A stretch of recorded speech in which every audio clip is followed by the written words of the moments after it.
Em nome da Academia Brasileira da Qualidade, sejam muito bem-vindos ao segundo seminário ABQ Qualidade Século XXI, este ano com o tema A Qualidade e a Realidade Nacional.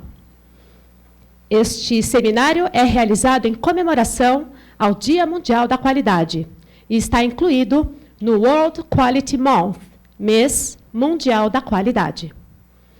Por favor, verifique se seus aparelhos celulares já estão no modo silencioso ou desligados. Obrigada. O tema qualidade é de tal relevância que a Organização das Nações Unidas criou, em 1990, o Dia Mundial da Qualidade, sempre comemorado na segunda quinta-feira do mês de novembro. Seu objetivo é enfatizar a importância da qualidade para a produtividade e a competitividade das organizações e das nações, contribuindo para o bem-estar da sociedade. Qualidade é o foco da ABQ, Academia Brasileira da Qualidade, uma organização governamental sem fins lucrativos que congrega pessoas que se dedicam à qualidade nos mais diversos setores da sociedade. Estão aqui representados os setores público, privado e acadêmico. A ABQ atua em colaboração com as empresas, governos e outras organizações, sempre com o objetivo de contribuir para a melhoria da qualidade de vida do povo brasileiro. Nesta tarde, durante reunião interna, a academia terá a honra de empossar os seguintes acadêmicos: Ana Maria Malik, José Israel Vargas, Luiz Alfredo Falkenbauer, in memoriam, acadêmico in memoriam, e que será representado por seu familiar, Luiz Carlos do Nascimento, Maurício Roscoe, Reinaldo Balbino de Figueiredo e Vicente Falcone Campos. Peço que se levantem, por favor, para receberem os aplausos desta plateia e dos acadêmicos.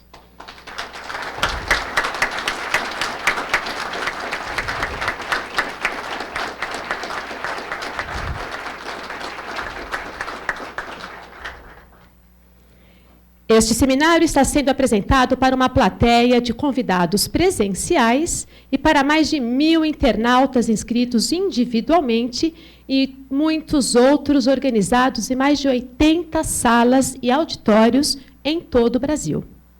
A ABQ deseja que as palestras apresentadas sirvam de inspiração a todos. Preside a mesa deste seminário o acadêmico Pedro Luiz de Oliveira Costa Neto, presidente da ABQ. Também compõe a mesa acadêmico Basílio Vasconcelos Dagnino, vice-presidente da ABQ e coordenador geral deste seminário. Acadêmico Francisco Paulo Uras, membro do Conselho Consultivo da ABQ. Acadêmico Jairo Martins da Silva, superintendente-geral da Fundação Nacional da Qualidade. Acadêmico Osiris Silva, representante dos membros do Conselho Consultivo da ABQ e conselheiro do CONSEA, COINFRA e CORTE da Fiesp. Acadêmico João Mário Silag, primeiro presidente da ABQ. Acadêmico Ariosto Faria Júnior, neste ato representando os demais membros do Conselho Fiscal da ABQ, e Ayrton Prado, representante dos demais membros da diretoria da Academia Brasileira da Qualidade. Convido a todos para, em pé, acompanharmos o hino nacional brasileiro.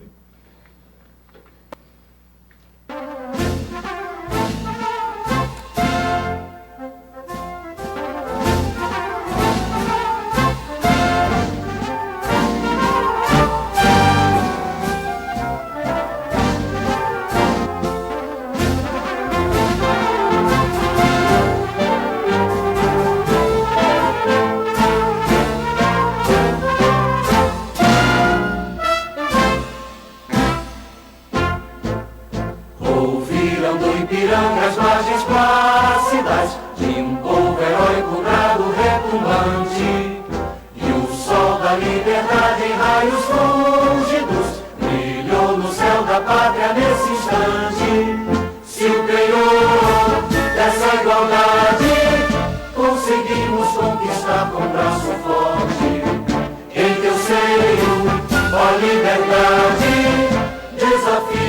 nosso peito a própria morte.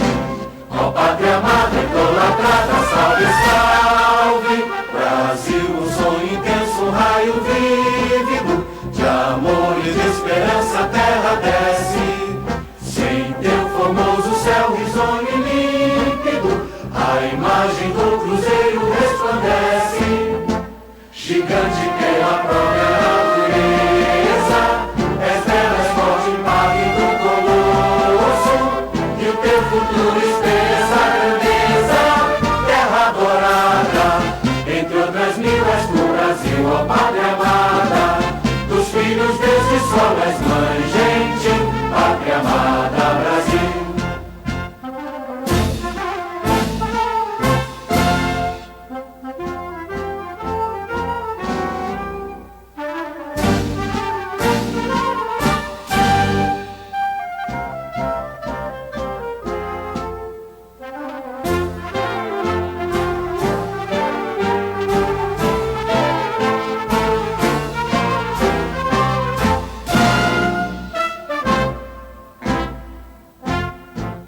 Deitado eternamente em berço esplêndido, ao som do mar e à luz do céu profundo, fulguras ao Brasil, florão da América, iluminado ao sol do novo mundo. Do que a terra mais garrida, teus risonhos lindos campos têm mais flores, nossos bosques têm mais vida. Nossa vida no teu seio mais amores. Ó pátria amada, idolatrada, salve, salve. Brasil de amor eterno seja símbolo, o lábaro que ostentas estrelado. E diga o verde louro desta flâmula, paz no futuro e glória no passado. Mas se ergues da justiça clava forte, verás que o filho teu não foge à luta, nem teme quem te adora a própria morte. Terra adorada, entre outras mil és do Brasil, ó pátria amada. Dos filhos deste sol és mãe gentil, pátria amada Brasil.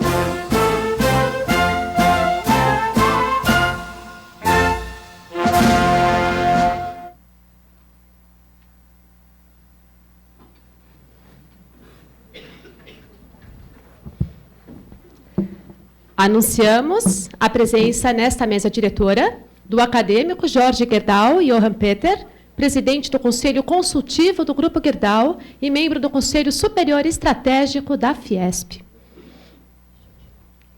Agradecemos neste momento aos apoios essenciais que foram fundamentais para a realização deste seminário.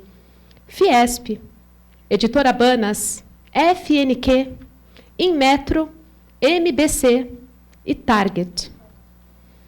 Agradecemos também aos patrocinadores responsáveis pela viabilização deste seminário. São eles: patrocinadores Master, Federação das Indústrias do Estado de Minas Gerais, Fundação Carlos Alberto Vanzolini. Patrocinadores plenos, Escola de Administração de Empresas da Fundação Getúlio Vargas e Universidade Paulista, Unip. A ABQ também agradece às mais de 30 entidades que ofereceram seu apoio institucional para a realização deste evento. Eles são responsáveis pela divulgação e fortalecimento do seminário entre seus públicos de todos os setores. Senhoras e senhores, informamos com muito pesar que nesta semana faleceu o acadêmico Heitor Augusto de Moura Estevão. A ABQ e a qualidade brasileira estão enlutadas. Na Petrobras, Heitor inspirou e patrocinou o Programa da Qualidade nos anos 70 e 80. Seu modo de conduzir o esforço de melhoria da qualidade fez com que essa iniciativa se estendesse a uma imensa rede de fornecedores de bens e serviços do setor de petróleo. No Comitê Brasileiro da Qualidade, o CB25 da ABNT, ele realizou um grande trabalho voluntário para transformar a atividade de normalização técnica em atividade sintonizada com as necessidades das empresas do país. E foi este trabalho que contribuiu para que o Brasil alcançasse posição de destaque no cenário internacional de normas e gestão da qualidade. Que as realizações do acadêmico Heitor sirvam de exemplo e inspiração aos profissionais da qualidade. Senhoras e senhores, passamos a palavra ao presidente da ABQ, acadêmico Pedro Luiz de Oliveira Costa Neto, que nos apresentará a sua visão sobre o futuro da qualidade. Presidente.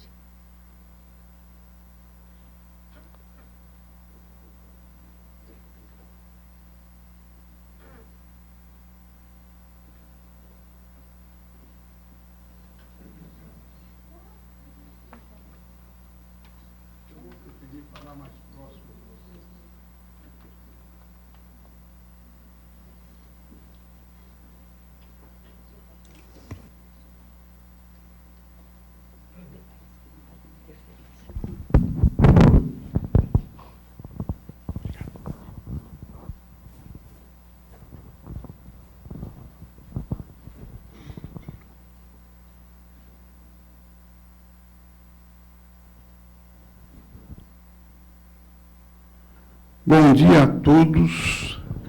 É com muito prazer que eu estou aqui para dirigir as palavras a vocês todos e falar um pouquinho sobre minha visão sobre o futuro da qualidade. Vamos ver se eu acerto na primeira tentativa aqui, com o subtítulo Seu Maior Desafio. Bom, para pensar o futuro é preciso primeiro entender um pouco o passado. O autor citado aí não é nenhum guru da qualidade. Isso eu tirei de um livro de xadrez retroativo. Quando começou a preocupação do homem com a qualidade? Essa pergunta a gente sempre faz, né? Mas a resposta eu acho que todos conhecem, né? Nós olharmos no passado, nós vamos ver coisas admiráveis, muito antigas, que já tinham qualidade. A qualidade existe desde que o homem começou a produzir alguma coisa, certo?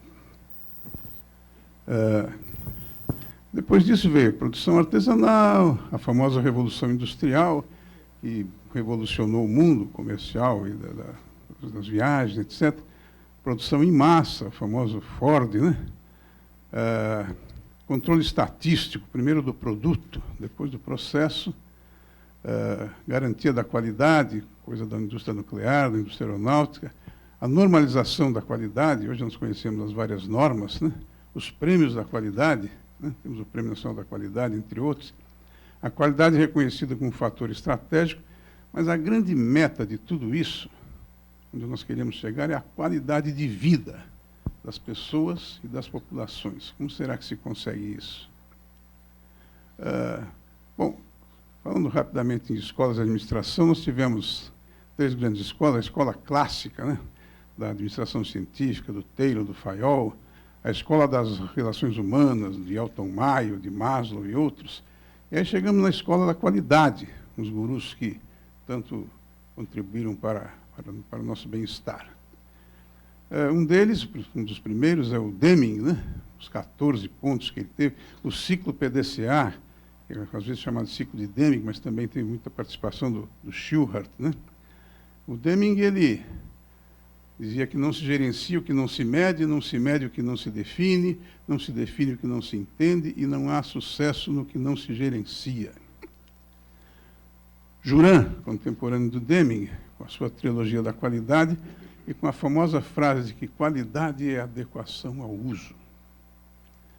Feigenbaum, Armando Feigenbaum, ele foi o primeiro que falou em Total Quality Management. A qualidade é função de todos, né? A qualidade depende de todos na organização, não só de alguns abnegados lá que mexem com isso, tá certo? O Crosby, que tinha os seus 14 pontos e que considerava a qualidade como conformidade com os requisitos. No Japão, o grande guru Kaoru Ishikawa, com sua Company Wide Quality Control, também na linha do Feigenbaum, grande patrono dos círculos de controle da qualidade, que tanto ajudaram a qualidade naquele país, dizia: a qualidade é uma revolução da própria filosofia administrativa. Eu tenho um livro que eu escrevi pensando na seguinte condição: a gestão da qualidade e a gestão da administração são a mesma coisa, se confundem, são indissociáveis. E temos um guru também que tem que ser mencionado, o guru brasileiro, que está aqui presente na minha frente, com grande satisfação, o meu querido acadêmico Vicente Falcone Campos, com sua busca permanente da qualidade, e diz que o objetivo da utilização do Total Quality Control, como abordagem gerencial nas empresas, é justamente criar condições internas que garantam a sobrevivência das organizações a longo prazo. Então, temos o nosso guru brasileiro aqui com muita satisfação. É difícil definir qualidade, né? Mas se o Jurand tinha uma opinião, o Krauss tinha outra, o nosso querido David Garvin, ele publicou um livro em que ele sintetizou isso em 5 abordagens, que eu vou só mencionar de passagem, não tenho tempo para me estender sobre isso. A abordagem transcendental, baseada no produto, baseada no usuário, baseada no processo e baseada no valor. Agora, teve outra pessoa que ousou definir qualidade. Definição de Fábio Cerquinho. Quem é esse cara? Esse cara foi meu aluno de mestrado na Escola Politécnica. E ele fez uma dissertação, e infelizmente não resultou em livro, não sei por que razões, cujo título era Ética e Qualidade nas Empresas. Ele praticamente demonstrou que ética e qualidade são também indissociáveis. Não existe qualidade se não houver ética. E lá pelo Santos ele chegou para mim, professor, eu escrevi uma definição de qualidade, será que eu posso publicar? Aí eu li. Qualidade é o somatório de todas as características e propriedades dos bens e serviços oferecidos que satisfaçam as necessidades razoáveis, juntamente com o conjunto de situações envolvidas na obtenção e uso desses produtos, que favoreçam uma existência saudável e autenticamente humana a todos os que são afetados. Quando eu li isso, falei, meu Deus do céu, publica logo, isso vai para a sua dissertação. E está no meu livro, e toda vez que eu falo sobre qualidade, eu coloco essa definição do rapaz. Porque ela vem de encontro ao que eu estou falando hoje. Vocês vão ver na sequência que isso aí tem tudo a ver com o que nós estamos conversando, que nós vamos conversar, ok? E essa figura que eu coloquei aqui, visita a casa da vovó, ela é uma típica ilustração do que acontece nos dias de hoje. Não sei se dá para ver bem, mas a coitada da vovozinha está lá, sentada e a netaiada, filhos, né? Cada um no seu aparelhinho lá. A vovó não tem com quem falar. Essa é a realidade do mundo de hoje. Será que isso aí é o que nós queremos? Será que é?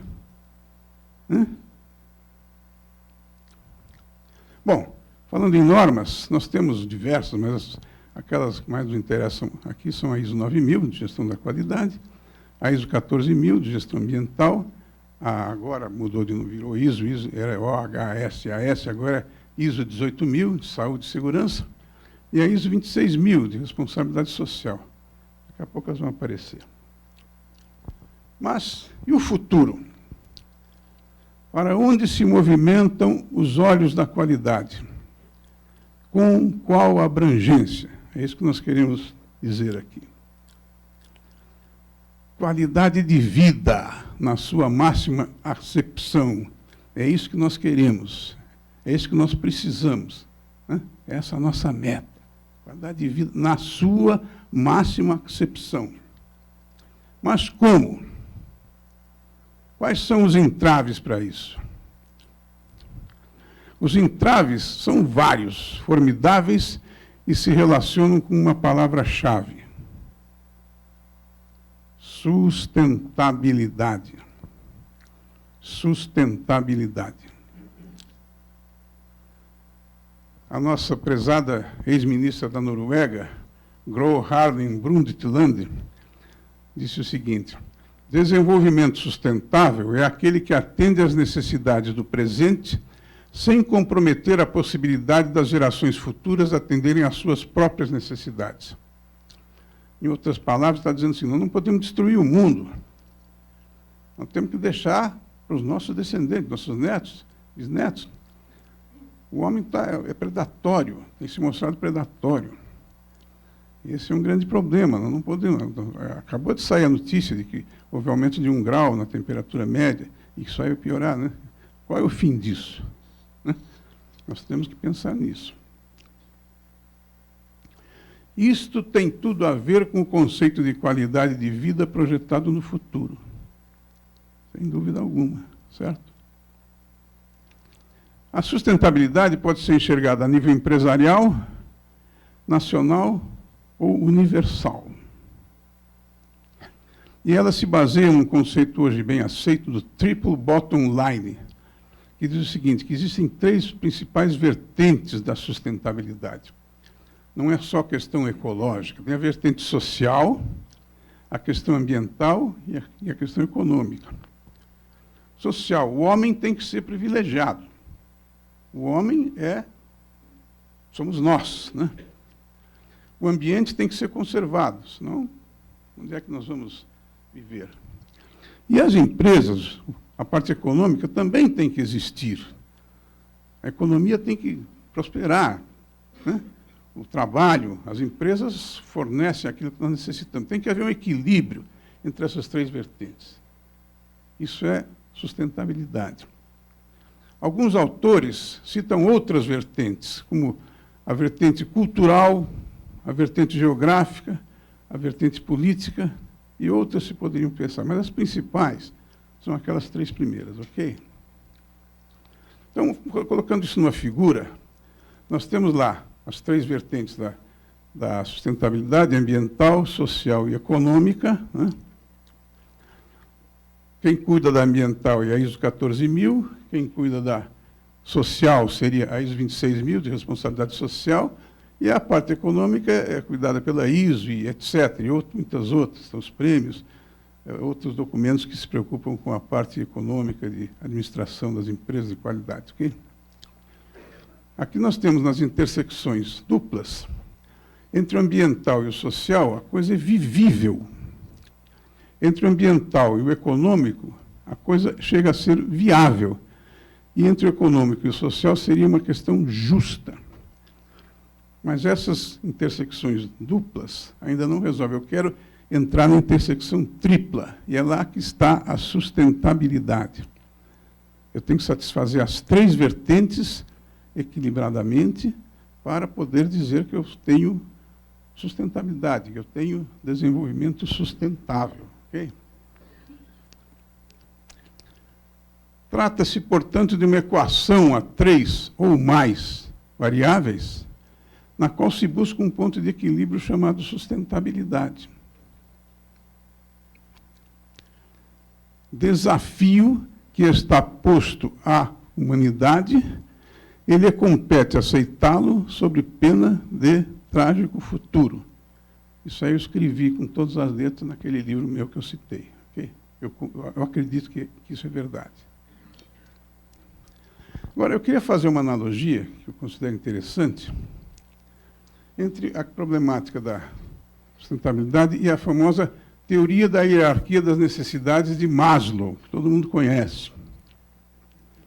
O Maslow diz o seguinte, o ser humano ele tem uma hierarquia de necessidades. A primeira, básica, é a subsistência. Ele tem que viver. Subsistência envolve comida, local para morar, coisas básicas, super básicas. Primeiro ele tem que subsistir, vai se virar para cuidar da sua subsistência. Feito isso, ele vai pensar em segurança. Ele quer uma casa mais segura, ele quer não ser morto pelos animais, pelos inimigos, ele quer a segurança. Já que eu subsistir, vou tratar da minha segurança. Essas 2 necessidades são básicas. Depois vem as de nível mais alto.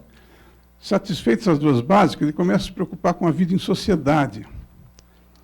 Ele quer ter relacionamentos, ele quer ter amigos, ele quer ter pessoas com quem conviver, um clube, sei lá, um campo, um jogo de futebol, coisas que são agradáveis, né?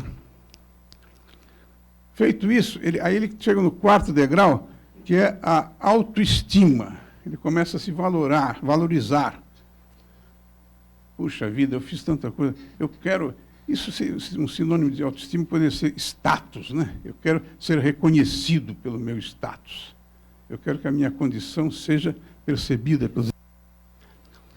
Isso passa e acaba levando para o grau mais alto, que é autorrealização. O homem já passou por tudo, chegou a um ponto que, puxa, ele começa a se satisfazer com o que ele fez de bom na vida, né? A contribuição que ele deu. Nem todos chegam aí, né? Mas a ideia é chegar ao cume da pirâmide, que o homem se sinta realizado.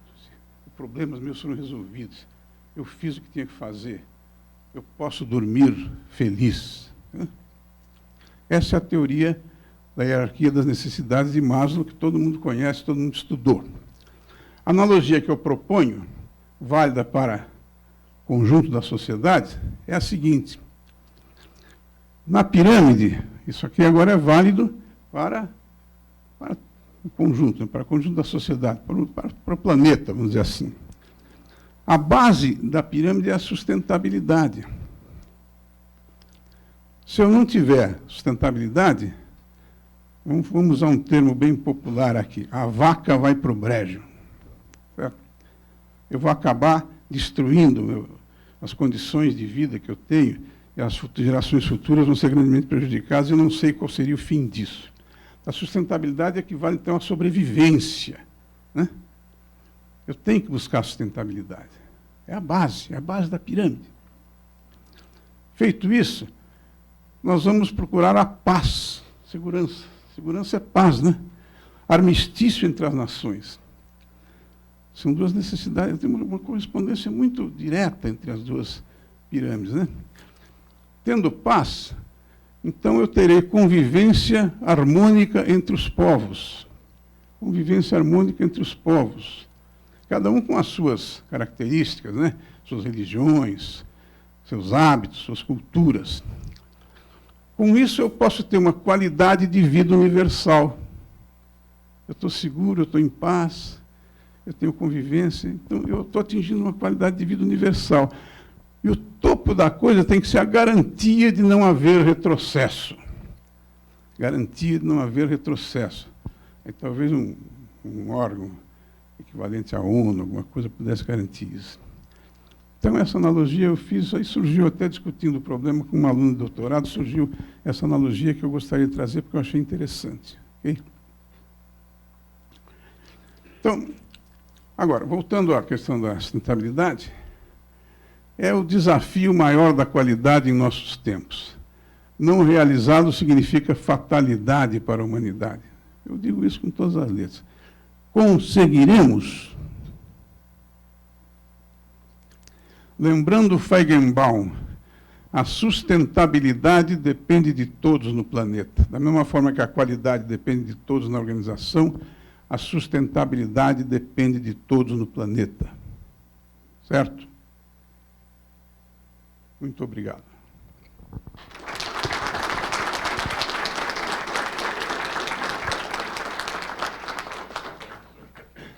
Obrigada.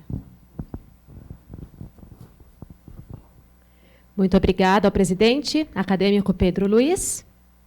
Antes de darmos continuidade à programação, convidamos os presentes a brevemente se apresentarem aos seus vizinhos, trocando cartões, se assim o desejarem, ampliando suas redes de contatos.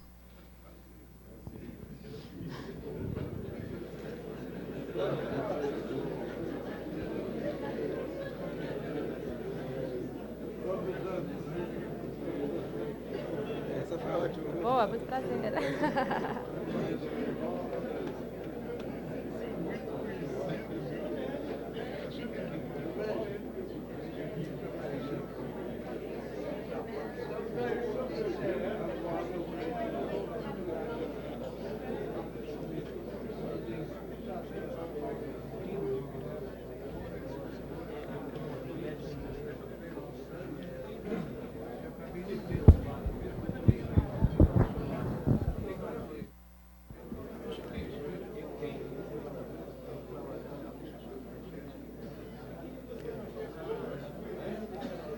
Ok.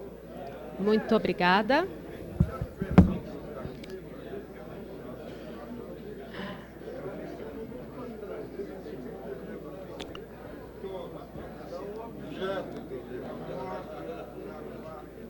Muito obrigada.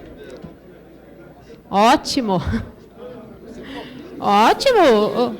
O início dos contatos foi ótimo.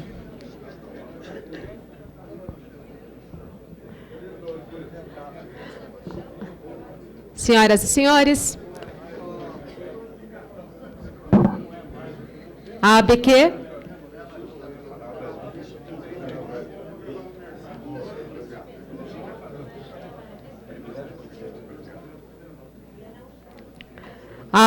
convida agora o acadêmico Jorge Gerdau para proferir a palestra magna deste seminário, intitulada Qualidade no Brasil e no Mundo.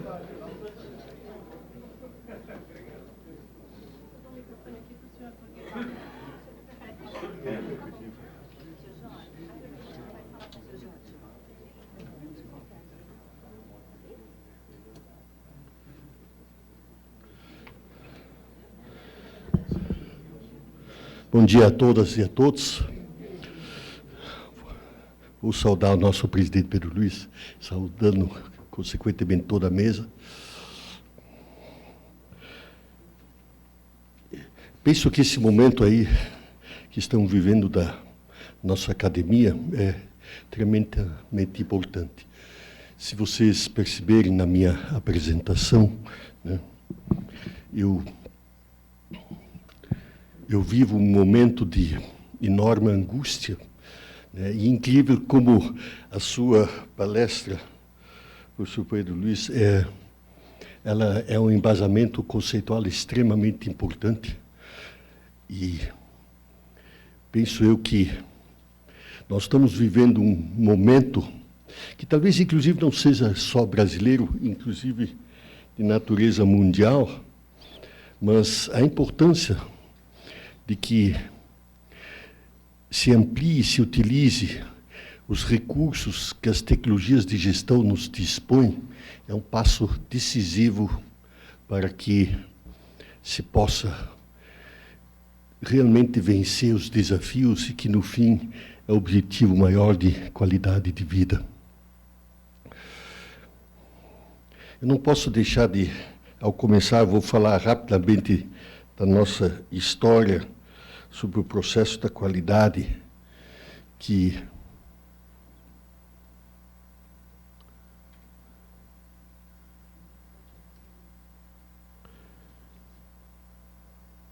eu comando para onde daqui mesmo? Eu tenho aqui na primeira transparência, apresentação, um pouco da história do processo. A história toda que foi construída, ela passa, inclusive por pessoas aqui presentes, né, que eu não posso deixar de referir, primeiramente o professor Falcone, né, que nos inícios da década de 80 nos possibilitou, na Gerdau, tomar os contatos iniciais dos conceitos da Total Quality Control, TQC, né, e que hoje acho que realmente o conceito de gestão de processos, né, é o fator decisivo. Não posso deixar de fazer uma referência toda especial ao ministro Israel Vargas, que provavelmente, se nós estamos aqui, muito se deve a ele naquela ação de criar aquele primeiro programa brasileiro de qualidade, para que esses conceitos tivessem abrangência no país todo. E realmente houve uma evolução importante. Eu vou não me detalhar, isso aí está disponível, né, mas eu diria que momentos que nem a criação da Fundação Nacional da Qualidade, né, a criação do MBC, que quando foi criado tinha 4 metas principais. Eu diria que algumas foram atingidas, outras não tanto, né, mas seria, em primeiro lugar, a ampliação do programa de avaliação da pequena empresa, né, que hoje, com a parceria feita com a Fundação Nacional de Qualidade e com o SEBRAE, nós estamos conseguindo fazer um processo educativo que atinge 60 micro e pequenas empresas, né, e é um um processo profundamente educativo, de uma forma simplificada, mas que segue os critérios. O segundo programa seria a melhoria dos programas estaduais, que, no meu entender, deixa ainda uma lacuna grande de melhorias que pode fazer. E o terceiro é o programa de melhoria de gestão no setor público, no qual, vamos dizer, nós acho que fizemos avanços importantes em alguns governos estaduais, mas na esfera federal conseguimos fazer alguns trabalhos com, inclusive, melhorando algumas atividades de gestão, mas, olhando o desafio mundial, né, eu diria que temos uma tarefa. Aliás, o Cláudio Gastal diz assim: Jorge, nós fizemos muito mais, talvez, que pensamos, mas fizemos muito, muito menos do que é necessário. Né? E a gente, olhando isso de uma forma ampla, né, eu digo que essa necessidade hoje é maior do que nunca. E o que me leva a isso? Vamos dizer, praticamente a estagnação global que nosso país sofre e a corrida de crescimento e desenvolvimento que existe no mundo. Né? E os exemplos, né, em termos de qualidade de gestão que hoje estão disponíveis. Talvez não suficientemente, mas nós encontramos exemplos fantásticos em todos os sentidos. A verdade é que o desafio do mundo hoje é imprevisível, veloz e complexo. Consequentemente, nós precisamos nos mover dentro dessa agilidade. Eu gostaria de mencionar algumas coisas dentro da visão do mundo, que são algumas literaturas que ajudam a olhar e meditar nesse desafio do desenvolvimento da qualidade, principalmente em nosso país. Existe uma evolução interessante, tem um livro já traduzido para o Brasil, né, do capitalismo consciente. Ele toca com profundidade sobre o problema do propósito. Né, e eu vou conectar depois muito essa palavra propósito com a não definição dos nossos propósitos no Brasil, né, que eu vinculo essencialmente com o tema da evolução necessária em termos de gestão. A Necessary Revolution, do Peter Senge, é muito interessante, fala muito com esse conceito, novamente, também da sustentabilidade econômica, social e ambiental. Ele acrescenta essas palavras de sustentabilidade política e cultural. Eu estou com um projeto trabalhando... Desculpe. Eu que trabalho sobre o processo dessa visão na tentativa de construir uma empresa na Índia, e quando você vê que os problemas culturais e políticos têm uma dimensão, enquanto a gente trabalha num mundo ocidental parecido, as diferenças são relativamente pequenas. E quando se olha o problema da sustentabilidade global no mundo, nós sabemos que passa por essas necessidades. Mas talvez uma das obras recentes mais interessantes também já foi traduzida, né? É a Quarta Revolução. Aqui tem uma frase que eu copiei, e é interessante como o problema não é só brasileiro. Talvez nós somos benchmark, né, ou estamos entre os que mais conseguiram aprofundar a burocracia. Mas a frase é interessante: o Estado se tornou inchado e opressivo. Uma gigantesca bagunça hipertrofiada pela ambição e empurrado para um lado e para o outro por objetivos contraditórios. Para piorar, o Estado, aos poucos, também se perverte em inimigo da própria liberdade. É extremamente interessante, né, que como nós todos, em maior ou menor escala, né, somos atingidos no nosso dia a dia. Eu diria que esse fenômeno da semana passada, do sistema de registro do empregador com a empregada doméstica, né, é um exemplo...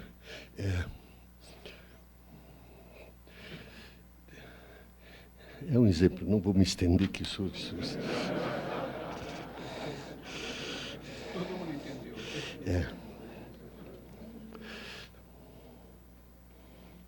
Eu poderia ficar horas e horas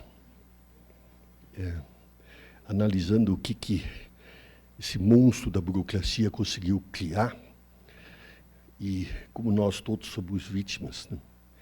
Eu tenho um caso agora interessantíssimo, vamos dizer, no caso do Rio Grande do Sul, no aspecto ambiental. O Estado está numa situação desesperada. Eu solicitei, num diálogo lá com a Secretaria, procurando ajudar a pensar, eu perguntei o levantamento de quantos bilhões estão parados de investimentos que poderiam andar. E deu uma cifra de 30 bilhões de dólares, tá certo, gente? O Estado que não tem condições de fazer nada, está parado, desesperado, né? Me deixa pela burocracia, né, parado em praticamente 3 ambientes principais, de projetos eólicos, de pequenas hidrelétricas e de represas para irrigação da agricultura, né? 3 pontos assim que correspondem a uma necessidade de melhoria de qualidade de vida, melhoria ambiental, etc., né? E os processos levam 3, 4 anos. Teoricamente, hoje tem já acontecido casos do Brasil que o processo começa a ser comandado eletronicamente, apenas respondendo sim e não, e se estiver enquadrado, a licença provisória sai, tá certo, gente? Então, é só para ver os exemplos, eu poderia me estender mais, me lembrei agora desse processo, mas esse livro é extremamente interessante como trata desse tema de forma global. E aí tem uma outra leitura extremamente, né? Democracia ocidental vezes meritocracia asiática, né? Ela discute sobre a governança do século XXI, né?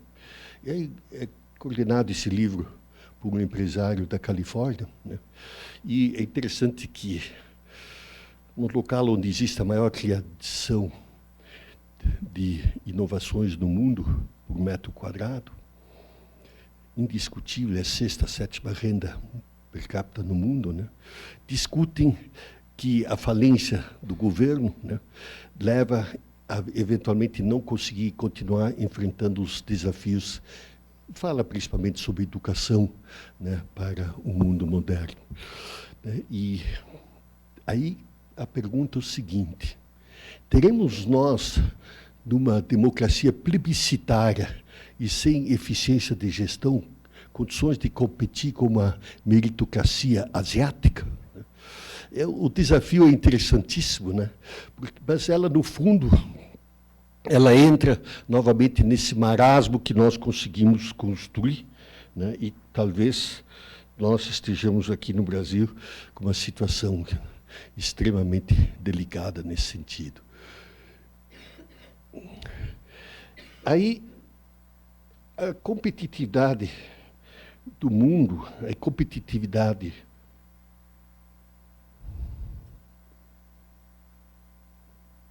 help.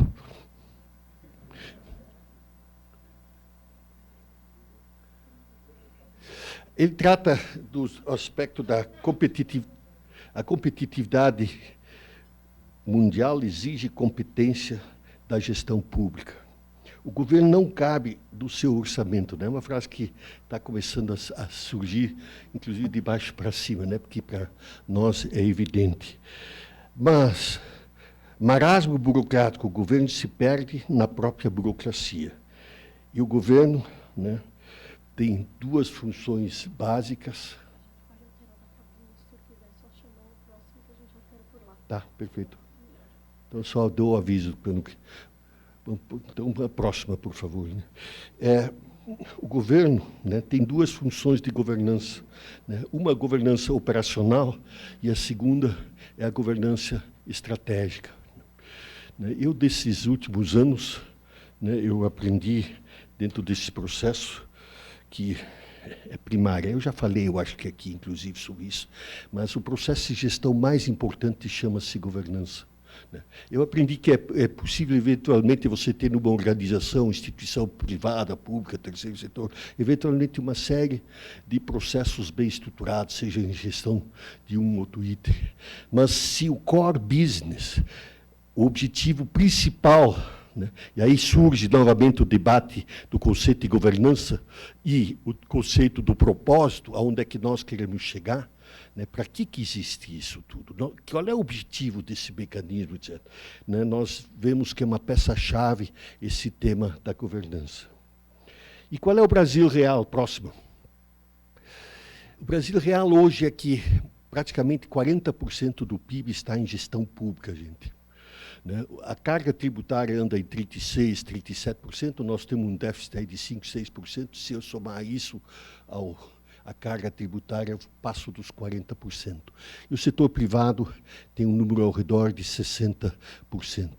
O setor privado, onde tem conseguido fazer uma poupança até o ano passado, retrasado, um número ao redor de 16%, que quase que daria 30% sobre o seu PIB. E o setor público, no seu conjunto, não consegue fazer uma poupança maior de 1 a 2, então chega a 2%. O Banco Mundial tem um trabalho interessante sobre isso, que a definição do crescimento dos países se define pelo índice de investimento, que quando for abaixo de 2% sobre o PIB, não cresce mais do que 20% ao ano. Esse número é extremamente interessante, tem alguns trabalhos na Fundação Getúlio Vargas sobre isso. Então, na realidade, nós estamos desse marasmo, né, e surge, consequentemente, esse quadro, próximo à transparência, esse quadro, né, de que realmente nós precisamos processos de gestão, nós precisamos debater e aprofundar realmente os propósitos, né? Para que existe o Estado, o que eu quero do Estado, quais são as funções. Nós fizemos um trabalho usando a metodologia do Kaplan em 35 ministérios, né? E o índice deu uma nota de 1,2 numa relação de 0 a 4, em que os ministérios não sabem qual é exatamente sua função, quais são os processos críticos e assim por diante. Tá certo? Então, o marasmo e as burocracias, e sem a clareza de governança, nós não venceremos o tema. Então, eu tenho aqui qual é o Brasil real, né?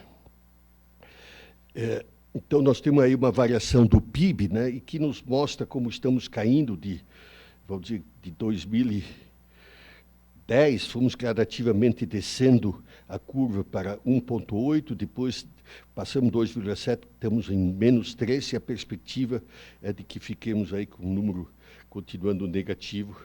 E tem aí, Armando Castelar tem uma definição, que é um estudioso, né, brasileiro, vão chegar a 2020 com a mesma renda per capita de 2010.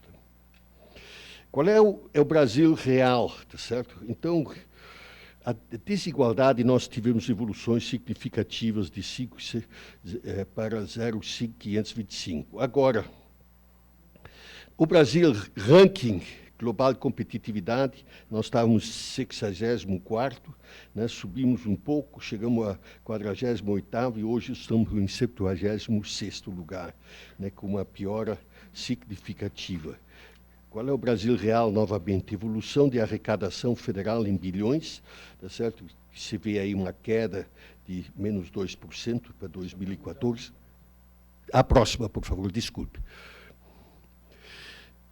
Nós temos essa queda novamente, menos 2. Né?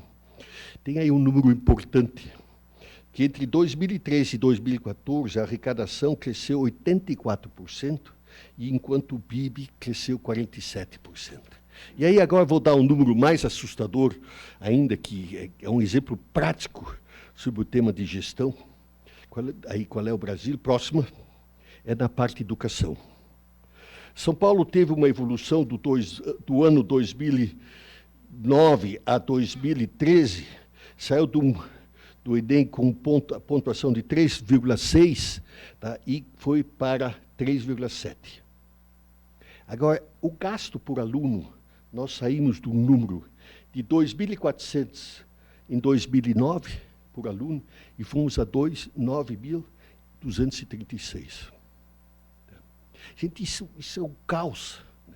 Dentro de um processo natural de competição, concorrência, né, nós estamos aí com um número 4 vezes maior, tá?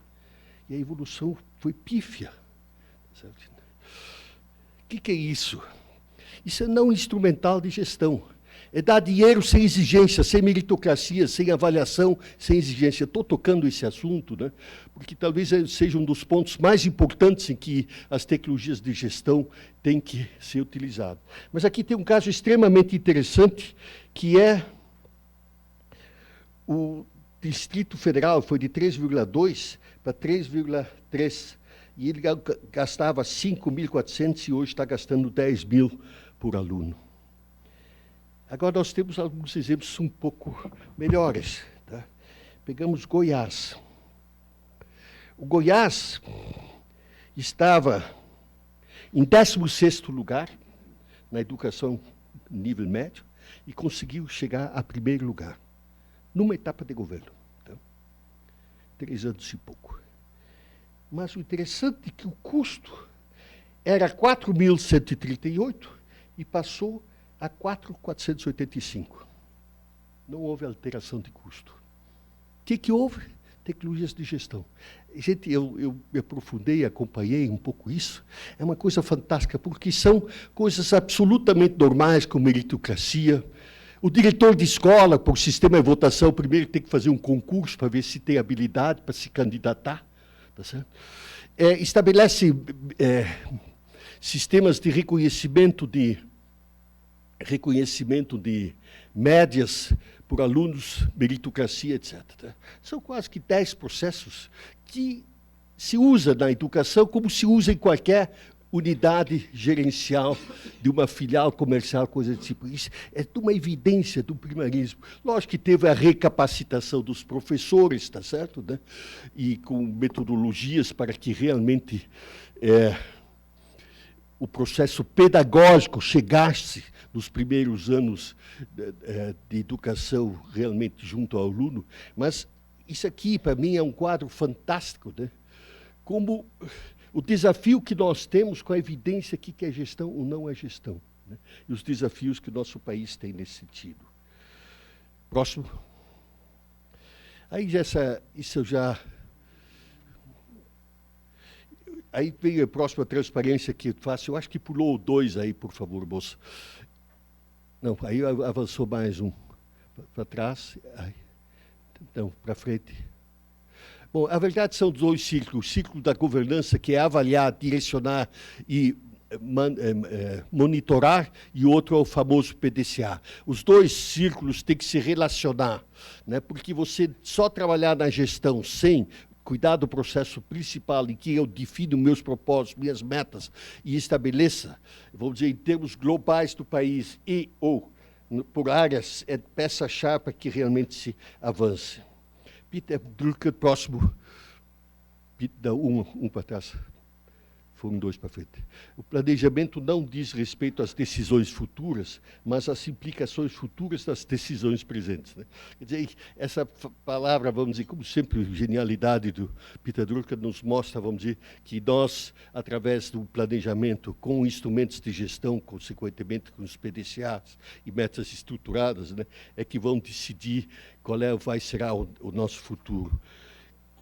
Na próxima, eu ponho um chamamento às lideranças, né, que o país mudou, os problemas mais complexos do mundo antes e depois da Ásia, necessidade das coalizões, governo, Estado, sociedade tem que trabalhar junto nessas macrometas, decisões políticas e técnicas, né, e no fundo, vamos dizer, nós vivemos hoje no Brasil, vamos dizer, 4 crises. Quando eu conversei com a OAB, eles acrescentaram uma 5ª, mas é uma crise fiscal, uma crise econômica, uma crise política, né, e uma crise ética, tá certo? E cada uma com suas dimensões. Mas o mais grave que nesse momento, e isso, vamos dizer, talvez toca a nós, do próprio desafio nosso na evolução do tema gestão, que passa por uma visão estratégica e política de maior vulto. Porque quando se fala que o nosso Estado, o custo da máquina toda não cabe mais no orçamento e não temos espaço de aumento de cargas tributárias, ao contrário, né? País que nem Estados Unidos tem 32 e poucos % de custo de carga tributária, né? Hoje o Brasil já está nos custos mais elevados, a não ser alguns países nórdicos, mas com países menores, com estruturas de eficiência gerencial fantásticas, mas, na realidade, vamos dizer, hoje, né, nós, como liderança, e por isso que eu acho que o nosso papel da ABQ, nesse sentido de realmente mostrar que as soluções existem, o que não pode ser feito é gastar 4 vezes mais como professora, sem nenhuma metodologia de melhora de produtividade que fez. Isso é uma lei natural, vamos dizer, os prêmios e as relações têm que ser construídas em proporção, não pode estar se dando benefícios sem melhorar o aspecto principal da qualidade, melhoria de educação, benefício das crianças, assim por diante. Então, na realidade, eu toco nesse tema mais uma vez, né, e volto ao Peter Drucker também, desse tema, os fatores tradicionais da produção terra, mão de obra e até dinheiro pela sua mobilidade não mais garante vantagem competitiva numa nação em particular. Ao invés disso, o gerenciamento tornou-se o fator decisivo da produção e do desenvolvimento econômico. Eu não posso deixar de dar uma pequena esperança a vocês de que, no momento, nós estamos trabalhando em 8 estados, principalmente Brasil Central, de que realmente existe um debate, uma análise de aprofundamento das dimensões dos problemas hoje que os governos têm, né, com a equipe dos secretários de Estado, com visão absolutamente moderna, né, de rediscutir tecnologias de gestão, dimensão do Estado, meritocracia, etc., né?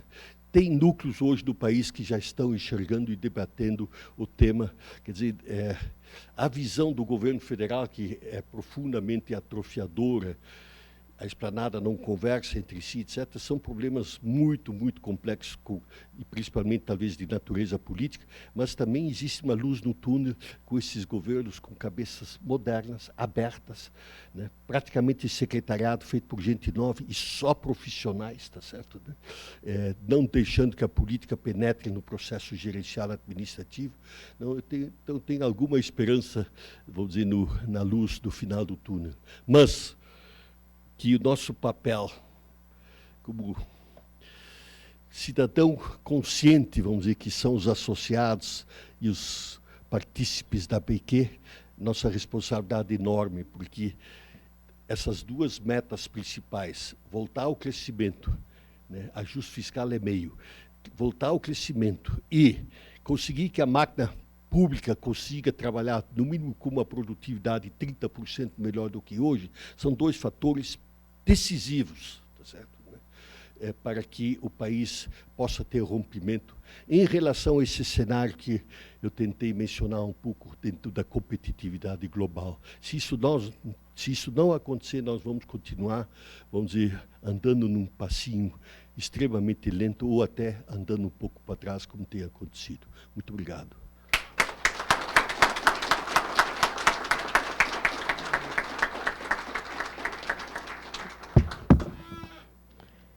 Muito obrigada ao acadêmico Jorge Gerdau e Johann Peter.